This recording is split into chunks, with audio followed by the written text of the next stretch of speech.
ہر مسلمان کو یہ چاہیے کہ وہ پہلے اس مہینے کی اہمیت کو محسوس کرے. یہ مہینہ کیوں آیا ہے؟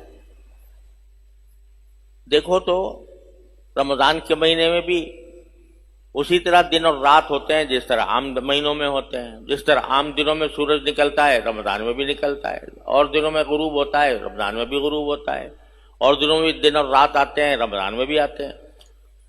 دیکھنے کے اعتبار سے کوئی فرق نظر نہیں آتا رمضان کے دنوں میں اور عام دنوں میں.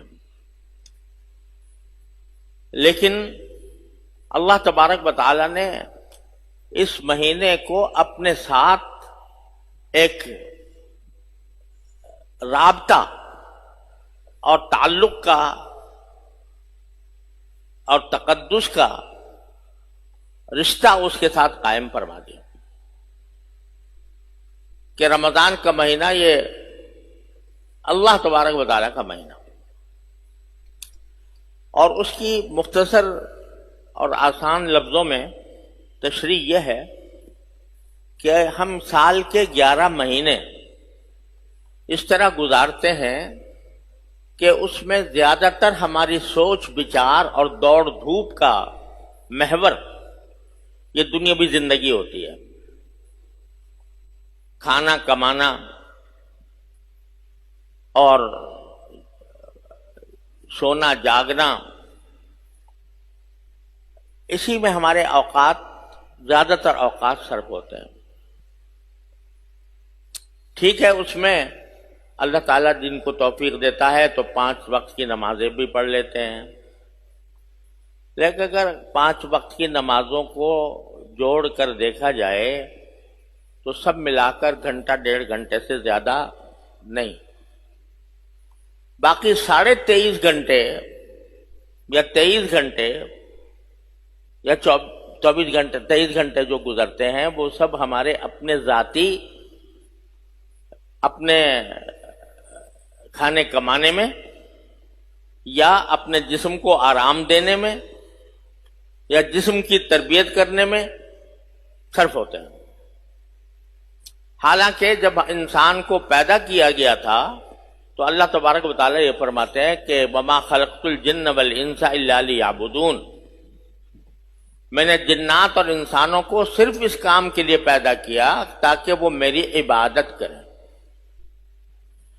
تو اصل مقصد جب زندگی کا عبادت ہوا تو ہونا تو یہ چاہیے تھا کہ 24 گھنٹے ہی عبادت ہوتی، زیادہ زیادہ تھوڑا وقت کھانے پینے کے لیے نکال لیا جاتا، تھوڑا وقت جو ہے وہ اپنے بشری حاجتوں کو پورا کرنے کے لیے نکال لیا جاتا، گھنٹہ 2 گھنٹہ 2.5 گھنٹہ، باقی سارا وقت عبادت میں خرچ ہوتا. لیکن اللہ تبارک و تعالی نے یہ کرم فرمایا کہ یہ کہہ دیا کہ بھائی عبادت کے لیے دن میں تو ہم تمہارے اوپر 5 نمازیں بس فرض کرتے ہیں، 5 نمازیں پڑھ لیا کرو، اور باقی اوقات میں تم اگر کھاؤ کماؤ گے بھی اور اچھی نیت سے کھاؤ کماؤ گے، صحیح طریقے سے کھاؤ کماؤ گے تو ہم اس کو بھی عبادت میں شمار کر لیں گے. یعنی جیسے تجارت ہے یا ملازمت ہے یا زراعت ہے، یہ اپنی ذات میں تو عبادت نہیں ہے، یہ تو انسان کے اپنے پیٹ کے لیے انسان یہ کام انجام دیتا ہے. لیکن اللہ تعالیٰ نے فرمایا کہ اگر تم اچھی نیت سے یہ کام کرو گے کہ بھئی میں اپنے نفس کا حق ادا کر رہا ہوں، اپنے گھر والوں کا حق ادا کر رہا ہوں، اور حلال طریقے سے کمائی کر رہا ہوں، اور جو کمائی کروں گا وہ حلال طریقے سے کروں گا، حرام سے اپنے آپ کو بچاؤں گا، تو اللہ تبارک و تعالیٰ نے اپنے فضل و کرم سے اس کو بھی عبادت شمار کر لیا. حقیقت میں عبادت نہیں تھی. کھانا کھا رہے ہیں تو بھئی اپنی پیٹ پوجا کرنے کے لیے کھا رہے ہیں، بھوک مٹانے کے لیے کھا رہے ہیں، لذت کے لیے کھا رہے ہیں. لیکن اللہ تبارک و تعالیٰ فرماتا ہے جب میری ذکر کے ساتھ اور صحیح نیت سے اور صحیح طریقے سے سنت کے مطابق کھانا کھاؤ گے تو ہم نے تمہیں کھانا کھانے کو بھی عبادت قرار دے لیا. اللہ تعالیٰ کا یہ فضل و کرم ہے.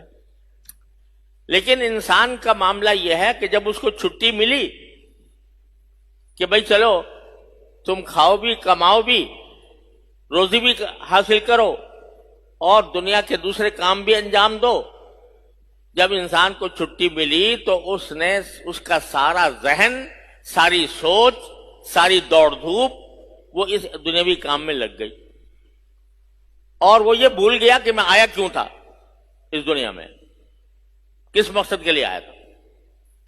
بس لگا ہوا ہے صبح سے شام تک روزی کمانے میں لگ کے زیادہ سے زیادہ کس طرح پیسے حاصل ہو جائے، زیادہ سے زیادہ کس طرح مجھے رزق مل جائے، کس طرح میرا منصب ہو جائے، میں لوگوں میں مشہور ہو جاؤں، وغیرہ وغیرہ.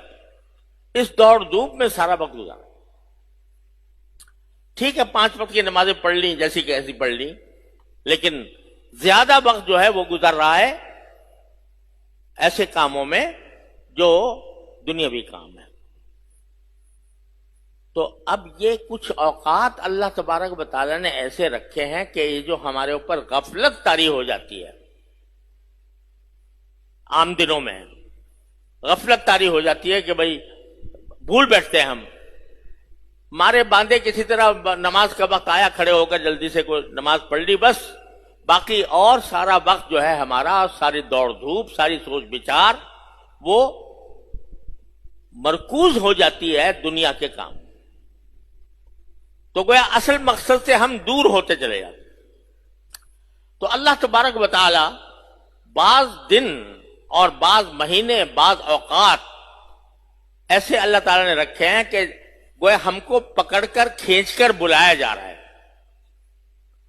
دنیا کے کام میں ہم لگے ہوئے ہیں صبح سے شام تک. تو 1 مہینہ اللہ تبارک و تعالیٰ نے ایسا رکھ دیا کہ ارے بھائی کہاں بھاگے جا رہے ہو، تھوڑی دیر کے لیے میرے پاس آ جاؤ، تھوڑا وقت جو ہے وہ میرا قرب حاصل کرنے کے لیے خرچ کر لو، میرے پاس آ جاؤ.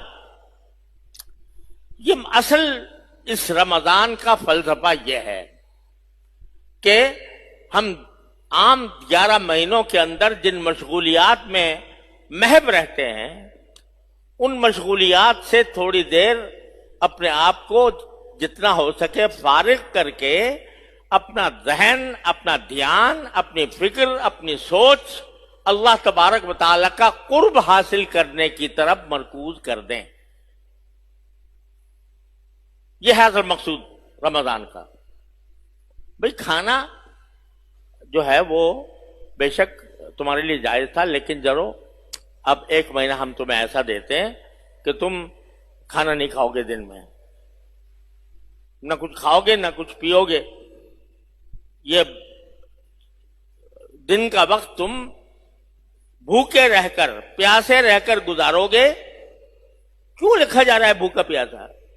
تاکہ یہ بھوک اور پیاس جس نے 11 مہینے تمہارے کھائے تھے، جس نے 11 مہینے تمہیں اس کام کے اندر مصروف رکھا تھا اور اللہ تعالی سے تم دور ہونے لگے تھے، تو اب ہم تمہیں اس بھوک اور پیاس کا مزہ چکھانا چاہتے ہیں جس نے تمہیں اتنے 11 مہینے تک اپنے کام میں مصروف رکھا تھا. اب تھوڑا اس کو چھوڑ کر آ جاؤ اور اپنی فکر، اپنی سوچ، اپنا دوڑ دھوپ کا محور اللہ تعالیٰ کے قرب کو بنا لو. اس لیے آ رہا ہے بھائی. صرف اتنی بات نہیں کہ روزہ رکھیں گے دن میں اور رات کو تراویح پڑھ لیں گے، بلکہ اس مہینے کو زیادہ سے زیادہ اللہ جل جلالہ کی عبادت میں صرف کروانا مقصود ہے. اس کے لیے یہ ضروری ہے کہ ہم اس کی اہمیت یہ سمجھیں کہ ہم اللہ تعالیٰ سے دور ہٹے چلے جا رہے تھے. اللہ تعالیٰ نے اپنے فضل و کرم سے کھینچ کر ہمیں رمضان میں اپنے پاس بلایا اور اپنا قرب عطا کرنے کی کوشش کہ قرب عطا ہو جائے اللہ تعالیٰ کا. جتنا آدمی اس میں اللہ تعالیٰ سے قرب حاصل کرے گا اتنا ہی رمضان کا صحیح فائدہ حاصل ہوگا، اور اس کے نتیجے میں انسان کی تربیت ہوگی.